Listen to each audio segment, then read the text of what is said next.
नमस्कार. नमस्कार.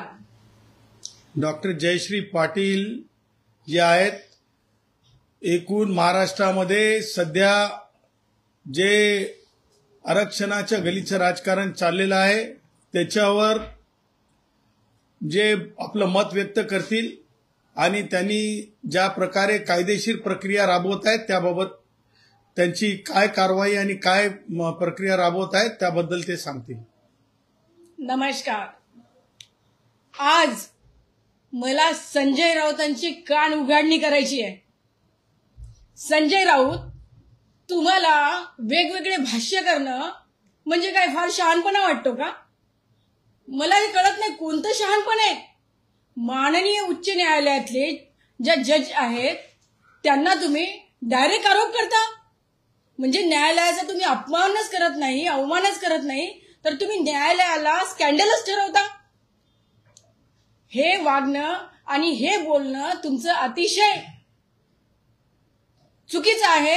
आणि जर अशा प्रकारे संजय राऊत तुम्ही जर व्यर्थ तुमची बडबड वायफळ बडबड जर तुम्ही बंद केली नाही तर झालेल्या प्रकरणासंदर्भात सुद्धा आम्ही माननीय उच्च न्यायालयातल्या रजिस्ट्रार जनरल यांच्याकडे तुमची तक्रार करणार आहोत. एवढंच नाही, संजय राऊत, संविधानाचा जरा अभ्यास करायचा. फालतूची बडबड केल्याने होत नसते, हुशारकी जमत नसते. ती शरद पवारकडे जाऊन चुळबुळ मी याच्याकडे जाऊन बोलबाल, त्याच्याकडे जाऊन बोलबाल, ते बाकी मीडियाला खूप बघितलेली आहे. ती तशी हुशारकी नव्हे. इथे कायदा आणि संविधान याचा अभ्यास करणंच गरजेचं आहे. अभ्यास न करता जर व्यर्थशी अशी बडबड केली आणि न्यायालयाच्या कामकाजावर जर ताशेरे ओढण्याचा किंवा न्यायमूर्तींच्या बद्दल जर चुकीची बडबड करण्याचा प्रयत्न केला तरी अत्यंत चुकीचं आहे. कायदेशीर फळं भोगावे लागतील. आर्टिकल 215 नुसार तुमच्यावर न्यायालयाचा अपमान केल्याबद्दल आम्ही कारवाई करणार आहोत. एवढंच नव्हे, संजय राऊत, तुम्हाला संविधानाने मुभा दिलेली नाही. संविधानाचे आर्टिकल 19(2) वाचा. तुम्हाला कळेल अभिव्यक्ती स्वातंत्र्यावर सुद्धा बाधा आणलेली आहे जर तुम्ही न्यायालयाच्या बाबतीत किंवा इतर अशा प्रकरणांच्या बाबतीत काही जर आपले मत व्यक्त केलात तर. कोणता शहाणपणा आहे हा? म्हणून आम्ही तुमच्यावरती कंटेम्प्ट ऑफ कोर्टची कारवाई करणार आहोत. एवढंच नव्हे, संजय राऊत, नुसतं माझा अधिकार अधिकार अधिकार माझा बोलण्याचा अधिकार, माझा स्वातंत्र्य हे काही नाही. संजय राऊत, अभ्यास करा आर्टिकल 51A चा. त्याच्यामध्ये सगळ्यात महत्वाचं आहे तुमच्या अधिकारासोबत तुमचे कर्तव्य. आणि त्या कर्तव्यामध्ये सांगितलेलं आहे कोणत्याही व्यक्तीने न्यायालयाच्या कामकाजावर शंका किंवा कोणत्याही प्रकारचं जे न्यायालय आहे त्यांची प्रतिमा मलिन करता कामा नये. हे तुमचं कर्तव्य आहे. हे करण्यासाठी तुम्ही हे जे तुम्ही केलेलं आहे काम, न्यायालयावर जे तुम्ही अशा प्रकारचे जे आरोप केलेला आहे ते अत्यंत चुकीचे आहे. माननीय सन्माननीय न्यायमूर्तींना म्हणता भाजपाच्या प्रवक्त्या होत्या, म्हणजे राजकारणात तुम्ही न्यायालय आणता. मला तर हे शेमफुल वाटते. संजय राऊत, तुम्हाला माहिती आहे का अरुंधती रायचा खटला काय? त्याच्यामध्ये अशाच वायफळ बडबड करणाऱ्यांच्या विरोधात न्यायालयाचा अवमान केल्याबद्दलचा निर्णय आलेला आहे. तेवढंच नव्हे तर CK दप्तरी प्रकरणात सुद्धा न्यायालयाने प्रतिबंध घातलेला आहे की अशा प्रकारे जर कोणी वायफळ बडबड करत असेल तर त्यांच्यावर कायदेशीर कारवाई केली जावी आणि त्यांच्यावर फौजदारी कारवाई देखील केली जावी. प्रशांत भूषणच्या प्रकरणामध्ये संजय राऊत, थोडा अभ्यास करायचं. ते टिंगल टवाळी नव्हे संजय राऊत, हे न्यायालय आहे. भारताचे कोट्यावधी लोक, या जगातली सगळ्याधिक सुंदर अशी ज्युडिशरी असलेलं हे भारताचं न्यायालय आहे. आणि याच्यावर तुम्ही उचलली जी लावली टाळाला. संजय राऊत, हे सगळं बंद करा. प्रशांत भूषणच्या प्रकरणामध्ये सुद्धा कंटेम्प्ट ऑफ कोर्टची कारवाई करण्यात आलेली आहे. म्हणून सन्माननीय रजिस्ट्रार जनरल यांच्याकडे आम्ही तुमच्या विरोधात तक्रार देणार आहोत आणि तुमच्यावर फौजदारी कारवाई सुद्धा करण्यासाठी आम्ही माननीय CPंकडे अर्ज करणार आहोत. आता मला यायचंय जरंगेवर. अरे बाबा जरंगे, मला तुम्हाला हे सांगायचंय जरंगे, असा कसा माणूस आहेस बाबा? काय चालवलंस हे? म्हणत होतास ना की मी मुंबईला मोर्चा घेऊन जाणार आहे आणि माझ्या समाजातल्या लोकांचे वर झालेले गुन्हे मी रद्द करून आणणार आहे. कसले गुन्हे रद्द केलेत बाबा जरंगे?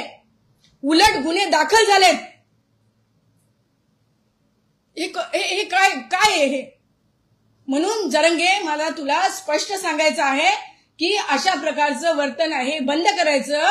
म्हणतो सगळ्यांना की मी अंतरवली सराटीमध्ये फिरू देणार नाहीत नेत्यांना. अरे काय बापाच्या घरची आहे का अंतरवली सराटी? काय त्याने तुझे मुचके बांधले जाईल जरंग्या? तुला सुद्धा अंतरवली सराटीमध्ये फिरू दिला जाणार नाही जर तुझं शहाणपणाचं बोलणं, हे मूर्खपणाचं बोलणं जर तू थांबवलं नाहीस तर. म्हणून जरंगे, आपल्या मर्यादेत राहा. तुला काही ढेकळं कळत नाही जरंगे, तुला काही कळत नाही. आणि म्हणतो तू मी 1994चा GR जो आहे मी चॅलेंज करणार आहे. अरे काय चॅलेंज करणार होणार आहे? माननीय सर्वोच्च न्यायालयाने मंडल आयोग जे आहे तो देखील कायद्यान्वये योग्य ठरवलेला आहे. आता राहिलं काय त्याच्यात? आता कोणती माझ्या मराठा भावांची तू अशी दिशाभूल परत लावलेली आहे? आता परत म्हणतो मी उपोषण. अरे कसलं तुझं उपोषण? आम्हाला काय माहित तुझं काय उपोषण आहे काय ते? फक्त आणि फक्त लोकांना एका भावनिक मुद्द्यामध्ये गुंतून ठेवणं, अभ्यासाला लागलेल्या तरुणांना त्याच्यापासून दूर करणं, व्यसनाधीन करणं. बघितला तुझा मुंबईतला मोर्चा? असा नालायकीचा मोर्चा तुझ्यासारखा कुणी काढलेला नाही रे बाबा. तुझ्या सुद्धा आवाक्यात नव्हता, तुला सुद्धा तुझं स्वतःवर कंट्रोल नव्हतं. म्हणून जरंगे, तुला सांगतो हे शहाणपण नव्हे, तू असं वागणं बंद कर. हे संविधानाचं राज्य आहे, थोडासा अभ्यास कर. तुला आत्ताच सांगते मी, तुला काही ढेकळं कळत नाही. सदावर्ते साहेब, आज औरंगाबादमध्ये म्हणजे छत्रपती संभाजीनगर मधून डिस्चार्ज झाल्यानंतर जरांगे अंतरवाली सराटीमध्ये पहिल्यांदा दाखल झाले. गुलाल उधळला गेला, मोठा जल्लोष झाला. तुमची काही अरे जरंगे, कम उम्र में सटिया गए जैसा साला कुछ ना कुछ करते रहता है. अरे किती वेळेस गुलाल उधळायचा? अरे किती वेळेस बार उडवायचा? अरे बाबा, हे सोंग केल्यासारखं थांबवायचं. अरे बाबा, हे ऐसा चाले ना. कानून के नजरों में वही सत्य होता है जिसका कोई मूलभूत आधार होता है. और मेरे मराठा भाई जो है वो क्षत्रिय जैसे है, लड़वैये है. वो पिछड़े कभी भी नहीं कहे गए हैं. उसका मतलब ये है राज करती जमात है मेरे मराठा भाई. आणि त्याच्यामुळे हे गुलाल उधळा उधळीचा कार्यक्रमच फक्त जरंगे करू शकतो. गुलाल उधळीच्या कार्यक्रमामध्ये लोकांच्या डोळ्यामध्ये धूळफेक होऊ शकते, गुलाल फेक होऊ शकते. आणि मी काल सांगितल्याप्रमाणे हा सुद्धा गुलाल फेकीचा म्हणजे कार्यक्रम सुद्धा एपिसोड, म्हणजे त्याच्या सिरियल मधला एक एपिसोड आहे. गुलाल उधळीचा कार्यक्रम सुद्धा म्हणजे एपिसोड आहे जरंगेच्या याच्यामधला, सिरियल मधला. मला हे सांगायचंय अत्यंत नम्रपणे की माननीय ओबीसी नेत्यांनी, मग ते सर्वच राजकीय पक्षाचे ओबीसी नेते असतील, भटक्या विमुक्तांचे नेते असतील, त्यांना मला सगळ्यांना एक आव्हान करायचंय, एक विनंती करायची. तुम्ही ज्या पक्षात आहात त्या राजकीय चुली तुम्ही घरी ठेवा आणि तुमच्यावर कोणी अन्याय करणार नाही, समूहावर कोणी अन्याय करणार नाही, ह्याच्यासाठी तुम्ही तुमच्या राजकीय चुली घरात ठेवून, तुमच्या राजकीय पक्षाच्या ऑफिस आहेत, कार्यालयांमध्ये ठेवून तुम्ही ओबीसी, त्याचबरोबर भटक्या विमुक्त, त्याचबरोबर जे वंचित घटक आहेत, मग ते म्हणजे भिक्षुकी करणाऱ्या ब्राह्मणांपासून, कुडमुड्या जोशींपासून ते थेट आणि थेट ओबीसी भाऊ असतील, मग त्याच्यामध्ये सुतार भाऊ असतील, त्याच्यामध्ये कुंभार भाऊ असतील, त्याच्यामध्ये शिंपी भाऊ असतील, त्याच्यामध्ये जे भाऊ असतील, भटक्यांमध्ये वंजारी भाऊ असतील, धनगर भाऊ असतील, ओबीसीमधले कुणबी, खरे कुणबी भाऊ असतील, तिरळे कुणबी, खेडुले कुणबी, ह्या सगळ्यांनी, तेली भाऊ असतील, ह्या सगळ्या नेतृत्वांनी एकत्रितपणे एक वाक्यता असली पाहिजे आणि हे फार आवश्यक आहे. आणि म्हणून तुम्ही एकतेने येथे नांदा, एकतेने येथे नांदा, नाही तर तुमचं जे हक्काचं आरक्षण आहे ते आरक्षण दिसेनासं होईल, हक्काचं आरक्षण दिसेनासं होईल. हे मी कळकळीचं आव्हान माननीय म्हणजे ओबीसीचे नेते जे माननीय छगन भुजबळ साहेब असतील, माननीय पंकजाताई मुंडे असतील, माननीय धनंजय मुंडे असतील, माननीय काँग्रेसमधले वडेट्टीवार साहेब असतील, त्याचबरोबर माननीय बावनकुळे साहेब असतील, त्याचबरोबर तुम्हाला सांगतो माननीय डॉक्टर बी.डी. चव्हाण असतील, माननीय प्राचार्य सायन्स कॉलेज नांदेडचे शिंदे साहेब असतील, ह्या सगळ्या आपले लिंगे साहेब असतील, हक्के साहेब असतील, ह्या सगळ्यांना मला एक कळकळीचं आव्हान करायचं आहे की तुम्ही वज्रमुठ बांधा. संविधानाची ताकद ही वज्रमुठेमध्ये आहे. वायफळ बोलणाऱ्या जरंगेला उत्तर कायदेशीर आहे आणि त्याच्यामुळं तुम्ही जोपर्यंत एकतेने नांदणार नाही तोपर्यंत जरंगेने जे काही लोक सोडलेत पपेट्स त्यांच्यावर परिणाम होणार नाही. आणि म्हणून जरंगेसारख्या एखाद्या पोपटपंची माणसाला, जरंगेसारख्या एखाद्या पोपटपंची माणसाला, जरंगेसारख्या पोपटपंची विचाराच्या माणसाला जर थांबवायचं असेल तर फक्त आणि फक्त एकच गोष्ट महत्वाची आहे, डंके की चोट पे तुमची वज्रमूठ आवश्यक आहे. तुमची वज्रमूठ एक जर झाली तर भारताच्या संविधानातली ताकद तुमच्या सोबत आहे आणि जरंगेसाठीचा जो शासन निर्णय तो पाणी कम चाय आहे. जरंगेसाठीचा जो शासन निर्णय जे लॉलीपॉप जरंगेचा आहे, जे दिलेला आईस्क्रेट आहे, तो पाणी कम चाय आहे. मी डंक्याची चोट पे सांगतो. आणि परंतु त्याच्यासाठी तुमच्या एकतेची गरज आहे. त्याचबरोबर मला तुम्हाला सांगायचंय की ज्या प्रकारे जरंगे व्यक्त होत आहे, जरंगे कुणावर व्यक्त होत आहे, म्हणे नेत्यांना गावात नो एंट्री. जरंगे, इंग्रज गेले, त्याचबरोबर घराणेशाहीवर चौकडी बसलेली आहे. हे ते राज्य नाही, हे राज्य आहे लाडके पंतप्रधान नरेंद्रभाई मोदीजींचं, जिथं घराणेशाहीला पूर्ण विराम आहे. आणि तुला सांगतो ही तुझ्या बापाची शेती नाही बे जरंग्या, तुझ्या बापाची शेती नाही. हे जरंग्या, तुझ्या बापाची शेती नाही. सार्वजनिक रस्ते गावातले थांबवण्यासाठी तू काय मालक लागून गेला नाही खुळखुळ्या. खुळखुळ्या, तू काय मालक लागून गेला नाहीस. बरोबर आहे, तुला चपटी म्हणतात. चपटी पिऊन बोलायलास की काय तू? चपटी पिऊन बोलायलास की काय तू? हे नाही चाले. अबे जरंग्या, तुला माहित असू दे, विद्यमान सरकारमधले महसूल मंत्री श्री बावनकुळे साहेबांना आतापर्यंत काँग्रेस यांच्या काळात पानंद रस्ते आणि शेत रस्ते नव्हते, स्मशानभूम्या नव्हत्या. त्या रस्ते आणि स्मशानभूम्या सगळ्या सामान्य कष्टकऱ्यांना, अल्पभूधारकांना, छोट्या शेतकऱ्यांना सगळ्यांना रस्ते करून दिलेले आहेत. रस्ते अडवण्याचा अधिकार तुझ्या बापानं किंवा तुझ्या आजोबानं तुला दिलेला नाही, तुला दिलेला नाही, तुला दिलेला नाही. आणि राहिला प्रश्न, ह्याला बघून घेतो त्याला बघून घेतो. हे जरंग्या, तू ना उपडून भारे बांधू शकत नाहीस, तू ना उपडून भारे बांधू शकत नाहीस, तू ना उपडून भारे बांधू शकत नाहीस. कारण भारे बांधायसाठी ना जरंग्या माणसामध्ये शक्ती लागत असती रे. कारण निंदावं लागतंय, खुरपावं लागतंय, मग बांधावं लागतंय. निंदावं लागतंय, खुरपावं लागतंय, मग बांधावं लागतंय. आणि त्याच्यासाठी ना तर तुझ्यात शक्ती आहे कारण तू एक पपेट आहेस, कारण तुझ्यात शक्ती नाहीये कारण तू एक पपेट आहेस. आणि म्हणून मला त्या पुढे जाऊन सांगायचं आहे की ज्या प्रकारे जरंगे व्यक्त होत आहे त्याच्या व्यक्त होण्यामध्ये आणखीन काही महत्वाच्या गोष्टी आहेत.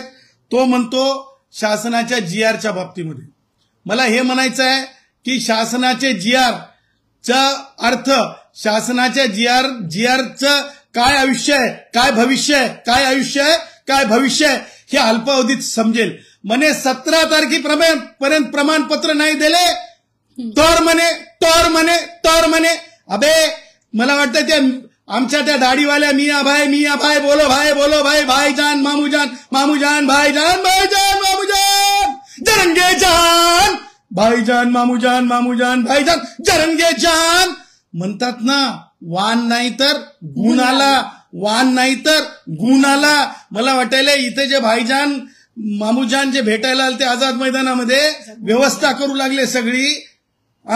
हिंदू राष्ट्र भारत हमारा मानणारेच असायला पाहिजेत. नसतील तर त्यांची सोय करता येत असते आम्हाला कायद्याप्रमाणे. सगळे व्हिडिओ आम्ही पाहत आहोत की कोणी काय काय केलं, कोणी काय काय सांगितलं, काय काय पुरवलं ते आम्ही स्क्रुटिनी करत आहोत जरंगे. परंतु त्या आधारावर जरंगे जर व्यक्त होत असेल की 17 तारखेपर्यंत जर प्रमाणपत्र नाही दिले तर तर तर तर बरोबर उत्तर दिलंय सन्मान्य महसूल मंत्र्यांनी बावनकुळे साहेबांनी. ए जरंग्या, मानेवर तलवार ठेवून प्रमाणपत्र मिळत नसते बे. अबे हे जरंग्या, हैदराबाद गॅझेटच्या आधारे मागास ठरत नसते बे. अबे कोणत्या तरी तलाट्याला ग्रामसेवकाला तरी जाऊन विचार म्हणा हैदराबाद गॅझेटच्या आधारावर मागासले पण ठरते का. आणि तसं जर झालं ना तर तुम्हाला सांगतो जे जे कोणी कैकाडी भाऊ आहेत ते अनुसूचित जमातीचे ठरतात. जे जे कोणी माझे बंजारा भाऊ आहेत ते अनुसूचित जमातीचे ठरतात. जे जे कोणी धनगर भाऊ आहेत ते अनुसूचित जमातीचे ठरतात. त्याच्यामुळे एक लक्षात ठेवायचं जरंग्या की संविधान निर्मात्यांनी ज्या गोष्टी तात्विक सांगितलेल्या आहेत त्या तात्विक गोष्टीच्या पुढे नेण्यासाठी तुझे जे कोणी म्हणजे तू जे दाखवतोस ना की हे पास ते नापास, ते पास हे नापास, हे तुझं राजकारण इथं चालणार नाही. कारण हे संविधानिक तात्विकतेवर चालणाऱ्या बाबी असतात. सांगायचंच म्हणजे जरंग्या एवढ्या खालच्या पातळीवर उतरला आहे. जरंग्याच्या डोक्यात एवढी जात घुसली आहे, जरंग्याच्या डोक्यात एवढी जात घुसली आहे की तो मराठा युवकांमध्ये स्वतःला चमकोगिरी मराठा युवकांमध्ये चमकोगिरी मराठा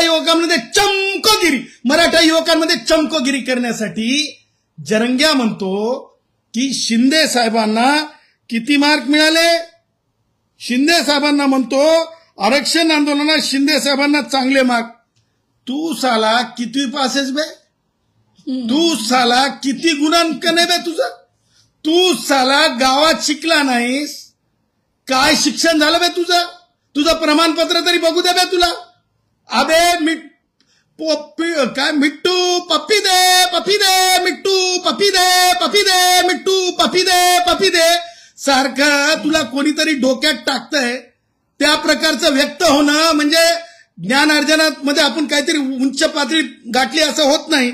म्हणे शिंदे साहेबांना चांगले मार्क म्हणजे दाखवायचं की मी मराठा पुढाऱ्यांचा किती लखते जिगर आहे, मी मराठा पुढाऱ्यांचा किती लखते जिगर आहे. आणि मग सांगायचं फडणवीसांचं परीक्षेचा निकाल लागायचं. तू कोण बे लागणारा. तू चौथी पास झालास काय. तुला माहित आहे का LLB ची डिग्री काय असते. तुला माहित आहे का माननीय महाराष्ट्राच्या मुख्यमंत्र्यांना डॉक्टरेट कुठून मिळालेली माहित आहे तुला. जपान नावाचा देश ऐकलास, किती पुढे गेलेला देश आहे माहित आहे तुला, किती पुढारलेला देश आहे माहित आहे तुला. मला कोणालाही म्हणायचं नाही जरंग्या तू काय घुटना, तू किती घुटनायस हे मोजमाप मला करायचं नाही. परंतु खबरदार तू शिक्षणावर तरी बोलू नको यार. तू फक्त बाजारावर बोल. तुझा बाजारभाव किती वाढला, आता तू किती टन रेती, किती बरास रेती, किती टिप्पर रेती, ह्याच्यावर बोललेलं तुझं समजू शकतंय माणूस. आणि तू मला सांग जरंगे, तू जे आहेस ना तू मागास वर्गीयांना हिनवण्याच्या भानगडीत पडू नको. याला असं त्याला तसं म्हणून त्याचं कारण तुझी काय प्रामाणिकता आहे हे दिसून येत आहे. तू जे आहेस ज्या प्रकारे तू जरा बघ भटक्या विमुक्त म्हणजे आमचे जे म्हणजे घिसडी भावांचं नेतृत्व करणारे लोक, आमचे जे वडार भावाचे नेतृत्व करणारे लोक, आमचे कैकाडी भावाचे नेतृत्व करणारी जी माणसं आहेत त्या माणसांकडे बघ. त्या माणसांची अवस्था काय असते. आंदोलन करण्यासाठी किती त्रास करून घ्यावा लागतो. अबे तुझं तर मी तुला सांगतो सिरियल मधल्यासारखं तुझ्या अंगावर की नाही फुलाचा वर्षाव बी तयारच राहते. तुला बोलण्यासाठी तयारच असते, तुला स्क्रिप्ट बी तयारच राहते. तुझं सगळं काही तुला सांगतो जे काही आंदोलनाचं आयुष्य आहे ते सगळं स्क्रिप्टेड आहे. तुझं आंदोलनाचं आयुष्य हे सर्वांकश तुला सांगतो सिरियल आहे. तुझं सर्वंकष आंदोलन हे पपेट आहे, तुझं सर्वंकष आंदोलन हे मिट्टू पप्पी दे जसं म्हणल्यानंतर मिट्टू पप्पी दे म्हणते तशा प्रकारचं तुझं आंदोलन आहे. त्यामुळे जरंगेला ह्या पुढं जर गावांमध्ये बंदी ही अत्यंत गंभीर बाब आहे. या गंभीर बाबीवर शासनानं जरंगेची सोय करावी. आणि त्याचबरोबर मला माझ्या ओबीसी भावांना स्पष्टपणे सांगायचंय की कोणी चिंता करण्याची गरज नाही. याचाच अर्थ जरंगेला माहित आहे की त्या शासन निर्णयामध्ये जे आहे जात प्रमाणपत्र मिळू शकत नाही, दिलं जाऊ शकत नाही. म्हणूनच जरंगेची फाटलेली आहे. म्हणून तो म्हणतो की 17 तारखेच्या नंतर प्रमाणपत्र नाही मिळाले तर राष्ट्रवादी काँग्रेसचे वयोवृद्ध पुढारी शरद पवार आहेत, उद्धव ठाकरे आहेत, त्यांच्याकडून जे कानमंत्र मिळते ते घ्यायचं, रसद सनद सगळी घ्यायची आणि परत पोपटासारखं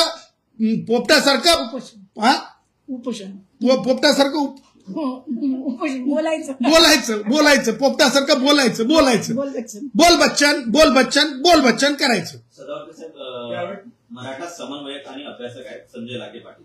मनोज जरांगे यांच्यावर सडकून टीका केली आहे. ते म्हणतायत मराठा आरक्षण हा जगन्नाथाचा रथ आहे, पण जरांगेंना वाटतं की मी हा रथ एकटा सोडतोय. त्यांच्या नेतृत्वावर प्रश्नचिन्ह उद्भवत आहे.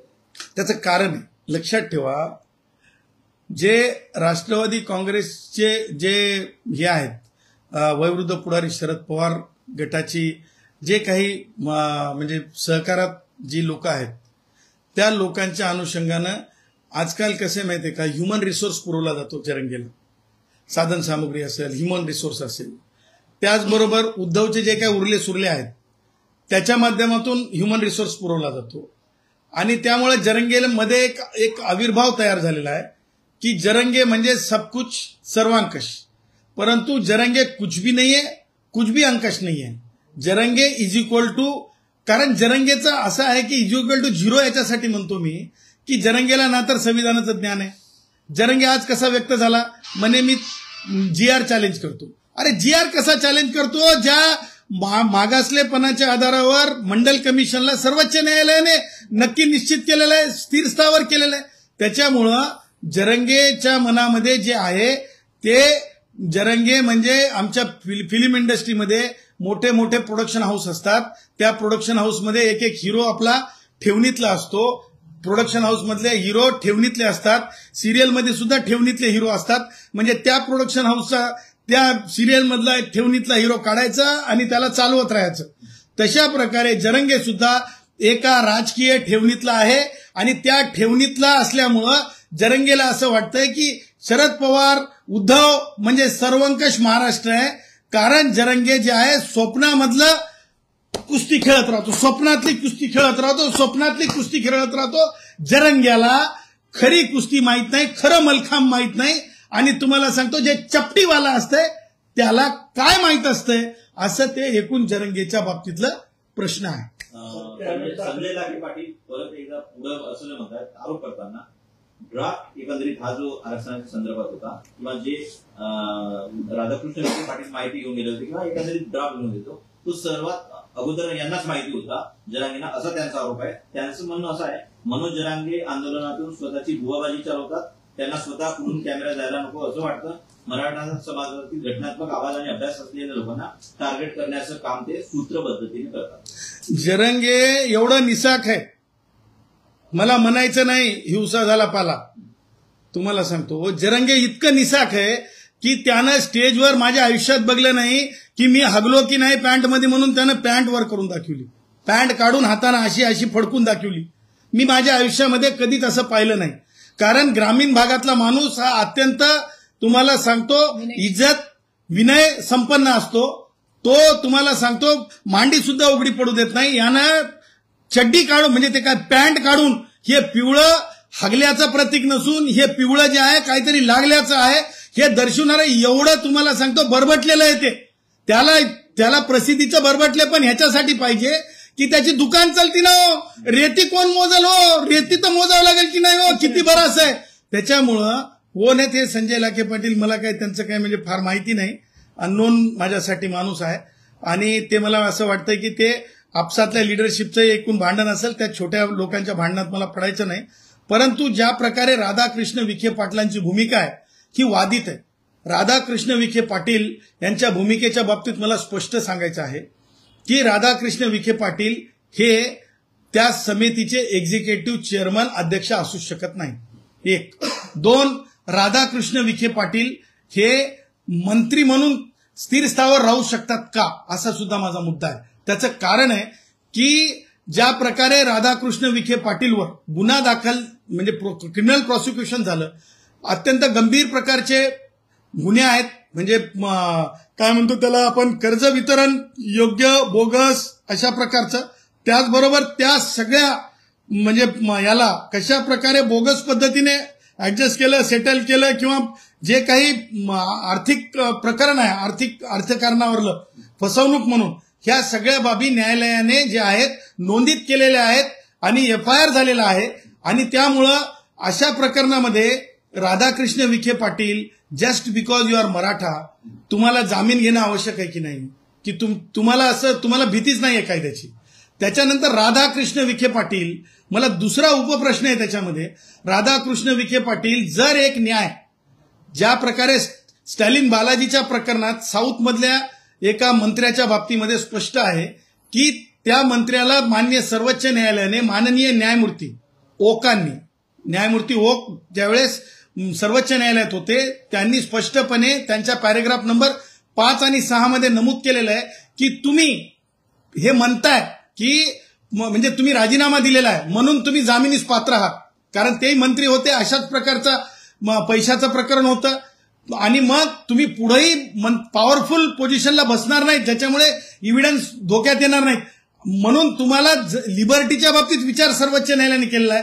त्याच प्रकारे तुम्हाला सांगतो का ती सबब म्हणजे मंत्रीपदावरून पायउतार होण्याची किंवा एक्झिक्युटिव्ह पोझिशनवरच न जाण्याची म्हणजे कुणाला राधाकृष्ण विखे पाटलाला लागू होत नाही का, कारण त्यांचे पैसेवाले आहेत, कारण ते काँग्रेसी लाईन मधून आलेले आहेत, कारण त्यांच्याकडे म्हणजे खूप साधन सामुग्री आहे, कारण ते मराठा आहेत, कारण ते मसल पॉवरवाले आहेत. त्यामुळं हे यांना एक न्याय आणि माझा भटका माझ्या हाडा मासाचा, आमच्या हाडा मासाचा, आमचा धनंजय मुंडेला कोणीतरी तुमच्या मीडिया समोर येऊन 2 कीटकनाशकाच्या बॉटल दाखवतंय आणि धनंजय मुंडेला तुम्ही पाय उतार व्हावं लागतंय जस्ट बिकॉज की रिंगण केलं जात आहे मराठा आमदारांचं. मराठा आमदार दबाव निर्माण करतात, त्याच उलट भुजबळ साहेबांना सुद्धा तशाच प्रकारे पाय उतार करायला लावतात. म्हणजे मराठ्यांच्या बाबतीत किती गंभीर गुन्हा झाला, त्यांचे आमदार जास्त, मंत्री जास्त, म्हणून त्यांना पाय उतार व्हावं लागत नाही, त्यांना सर्वोच्च न्यायालयाचे निकष लागू पडत नाहीत. आणि निकष कोणाला लागू पडतात, मग ते माळी समाजाला लागू पडतील, मग ते वंजारी समाजाला लागू पडतील, मग ते धनगर समाजाला लागू पडतील, यांना लागू पडतील. आता गॅझिटरच्या बाबतीत आहे तसंच आहे, म्हणजे मराठ्यांना गॅझिटर लागू आणि मग भटक्या विमुक्तांना गॅझिटर लागू नाही, म्हणजे त्यांची काळजी नाही का. हे सगळं तुम्हाला सांगतो एक कुभांडीत आहे.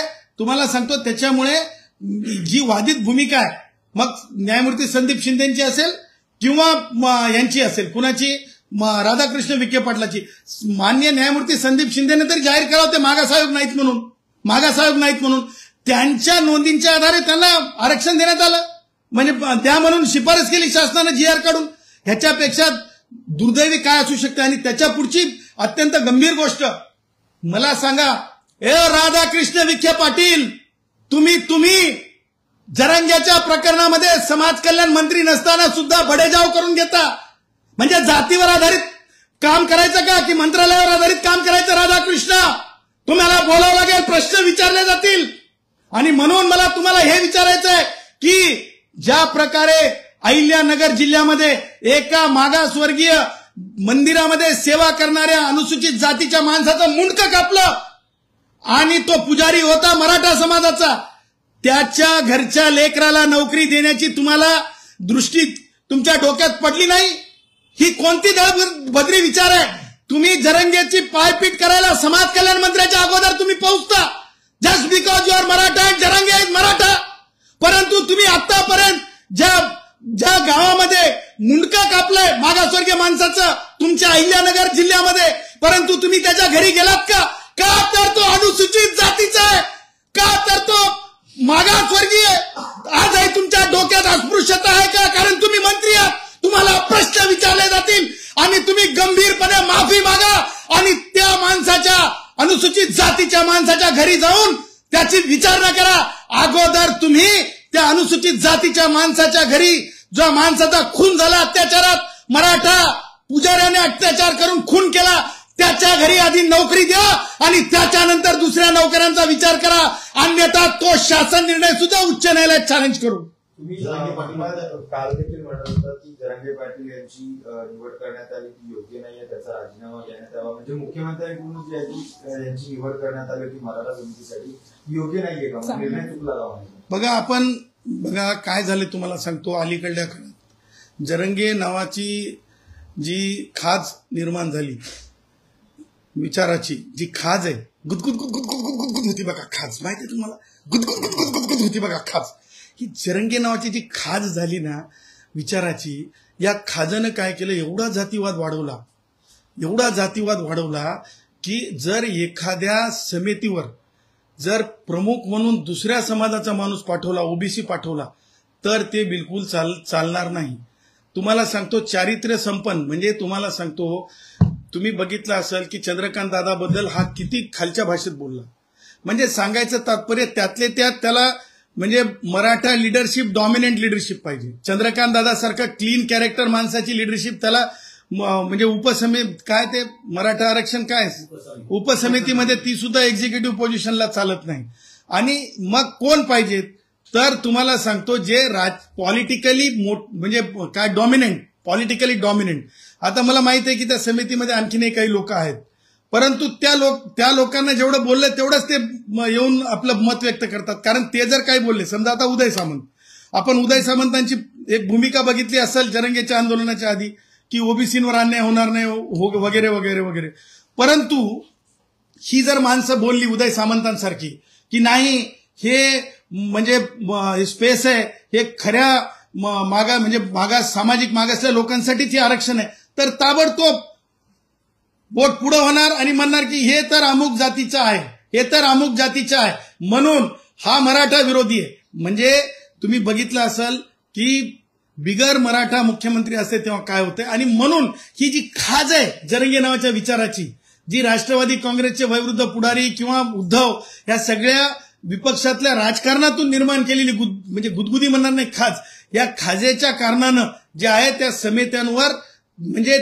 हे जे लिडरशिप आजकालची जी ही मला फाटकी तुटकी म्हणायची नाही, यांच्या मतानुसारच तशा प्रकारचे लोक तिथं बसवले जातात. जरांगे पाटील म्हणताय की माझ्या आरक्षणावर कोणी चॅलेंज केला तर मी त्यांच्या जे पूर्वीचे आरक्षण आहे ते सगळे आरक्षण काढतो. अशा प्रकारचं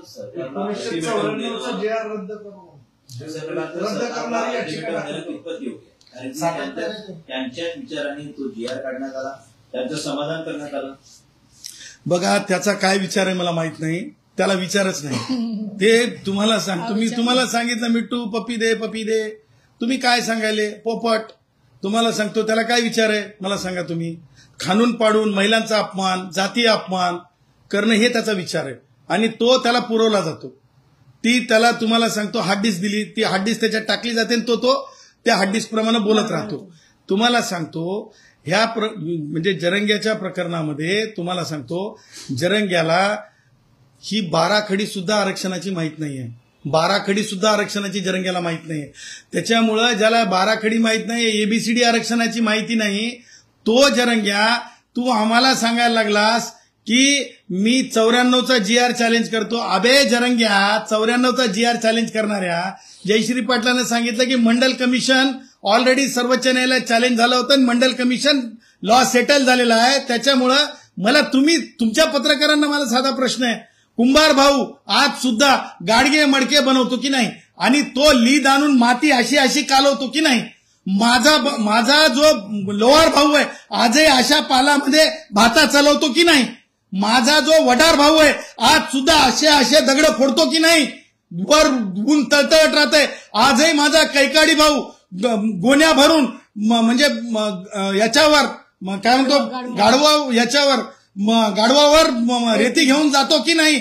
मला सांगा माझा आजही तुम्हाला सांगतो गोसावी भाऊ तुम्हाला कसा भेटतो, आजही माझा मसनजोगी भाऊ कसा भेटतो, अशा प्रकारचं सामाजिक अपंगत्व मागासले पण माझ्या मराठा भावांमध्ये एक दाखवा, एक शिल्लक एक दाखवा, एक एक एक एक एक एक त्याच्यामुळं हा माणूस विचारानं दळबद्री आहे, याला कायद्याचीच माहिती नाही. त्याच्यामुळं याला कोणीतरी सांगते, याला कोणीतरी सांगितलं तू म्हण 95 चॅलेंज करतो, तू म्हण की आपलं सुटलं, मी 95 चॅलेंज करतो, मी 95 चॅलेंज करतो. याला काय माहिती 95 मध्ये काय लिहिलेलं विचारा बरं, तुम्हीच पत्रकारांनी त्याला दुसरा प्रश्न विचारा. त्याला म्हणा बरं मंडल म्हणजे काय, मंडल म्हणजे काय, त्याला मंडल म्हणजे माहित राहणार. त्याला मंडळ म्हणल्याच्या नंतर आमच्या जालन्याच्या भाषेमध्ये आमचे गवळी